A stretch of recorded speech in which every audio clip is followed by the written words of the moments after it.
আসসালামু আলাইকুম সবাইকে। আমি ইঞ্জিনিয়ার সাদমান শরণ। আজকে আপনাদেরকে নিয়ে এসেছি কুষ্টিয়ার প্রাণকেন্দ্রে অবস্থিত আলফার মোড়ের একটি 10 তলা বিল্ডিংয়ের 5 তলার ছাদের রড বাইন্ডিং চেকে। তো এইটা 10 তলা হবে, এর উপরে আরও 5টা ছাদ হবে। আমি প্রথম থেকেই এই বিল্ডিংটার সাথে আছি। এটা খুবই আকর্ষণীয় এবং আম, সুন্দর একটা আধুনিক একটা ডিজাইনের বিল্ডিং হতে যাচ্ছে কুষ্টিয়ার বুকে। তো এটা আগের রড বাইন্ডিংগুলোতে বেশ কিছু কমপ্লেন ছিল, কিন্তু এইবারের রড বাইন্ডিংটা আল্লাহর মধ্যে আমার অনেক ভালো লেগেছে। কোনো কমপ্লেন নাই, রড বাইন্ডিংটা অনেক সুন্দর হয়েছে। তো আরও খুঁটিনাটি দেখবই। তো প্রথমে সিঁড়ি দিয়ে উঠে সিঁড়ির কাছ থেকে যে বিমটা শুরু, ওইখান থেকে আর কি রড বাইন্ডিং চেক দিয়ে শুরু করলাম। এখানে উপস্থিত হয়েছে অলরেডি এই সাইটের যে কন্ট্রাক্টর, উনি উনি খুবই অভিজ্ঞ এবং সিনিয়র একজন পার্সন। তো ওনার কাছ থেকে খুঁটিনাটিগুলো বুঝে নিচ্ছিলাম যে কোথায় কোন রডটা দিছি, এক্সট্রা টপ কেমন দিছি, স্ট্রেট কেমন দিছি। ওফ, এর ভিতরে আমার সানগ্লাসটা পড়ে গেল। এটা কোনো সময়, যাই হোক ব্যাপার না।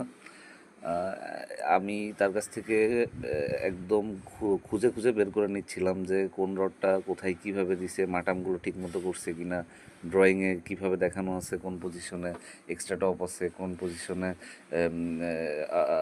পজিশনে হচ্ছে রিংয়ের স্পেসিং কেমন আছে, এগুলো আর কি উনি দেখাচ্ছিল।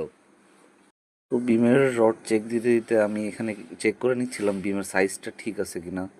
তো এই কারণে কন্ট্রাক্টরের যে হেল্পার আছে তাকে ফিতা ধরে ভালো করে আমাকে দেখাইতে বললাম আহ, যে বিমের ডেপথ, উইথ এগুলো ঠিক আছে কিনা। তো এর ভিতরে আমি খেয়াল করলাম যে এই বিমটা ড্রয়িংয়ে আছে 12-18, 12-18 সাইজের। তো এরা এখানে করে রাখছে 12-21। তো তখন যে কন্ট্রাক্টরকে জিজ্ঞেস করলাম যে এটার কারণ কি, তখন কন্ট্রাক্টর আমাকে বোঝাচ্ছে আসলে কি কারণে তারা এটা 18 থেকে 21 সাইজ করেছে। উনি আমাকে বলতেছে যে সামনে ওই সেম সেম লেন্থ, সেম পজিশনে সাইডেরগুলো তো 21 আছে, এটা কেন 18 18 দেবো।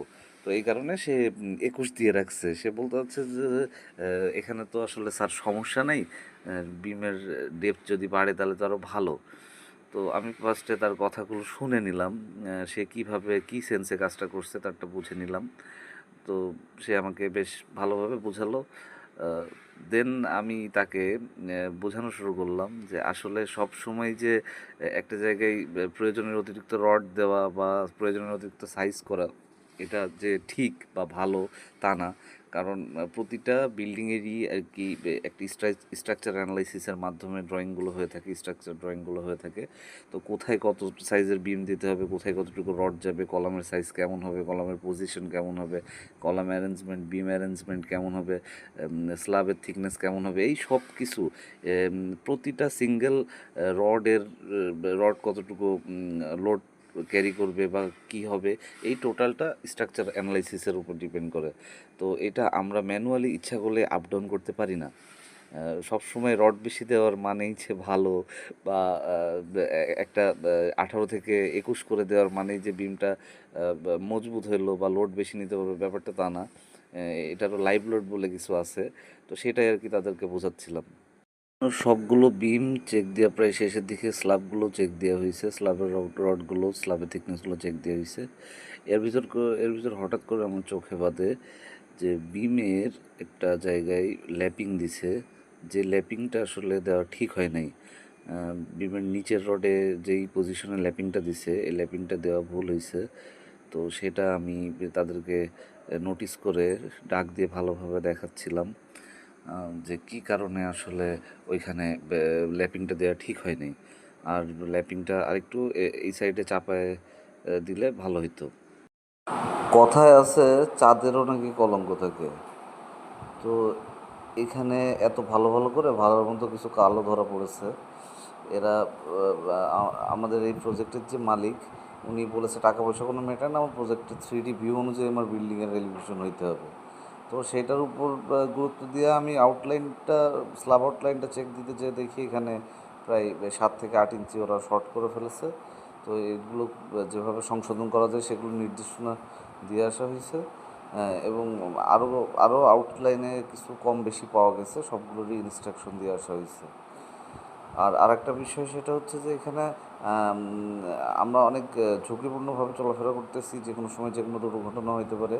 এখানে কোনো safety helmet, safety shoes, safety কোনো গার্ড নাই।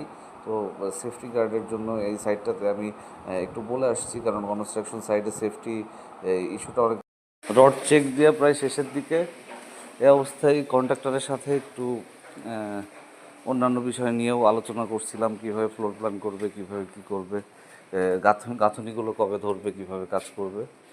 তো যাই হোক, ভিডিও শেষের দিকে আমি আসলে প্রফেশনাল ভিডিওগ্রাফারও নয় বা এডিটারও না।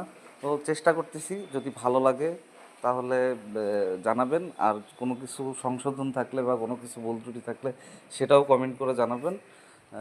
আশা করি আমার জন্য ভালো হবে এবং আমি আগামীতে আরও ভালো কিছু প্রেজেন্ট করতে পারবো।